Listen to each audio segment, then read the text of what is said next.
ang sinasabi nila, bakit pa daw kailangan ni BBM magnakaw? Eh, ang dami-dami na niyang pera. Excuse me, di ba ang pera niya nakatenga sa Amerika? Hindi nga niya makuha. At saka yung vision niya, kailangan niya talaga ng bilyon-bilyon. Biro mo ng kamahal niyan. At saka, syempre, may iba pa siyang mga pinagagawa. Hindi niya na matago. Tingnan niyo yung tsura niya, oh.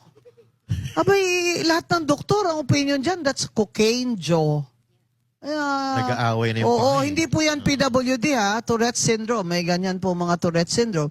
Siya po cocaine Joe. So, ang sinasabi ko po, magbitiw na kayo, PBM. Dahil ayaw po namin ng presidenteng cocaine addict, nakakatakot po kayo. Dahil kayo ang commander-in-chief ng ating armed forces. Saka tingnan nyo, sirang-sira na yung ekonomiya natin dahil yung mga desisyon nyo ay hindi na tama. Bali-bali. Kung kailan mo lang gusto, nagigising ka. E paano ba naman yun? Kailangan namin ng presidenteng maasahan namin na makakasolve ng gutom. Eh, 2.4 million ngayong Pasko, walang trabaho.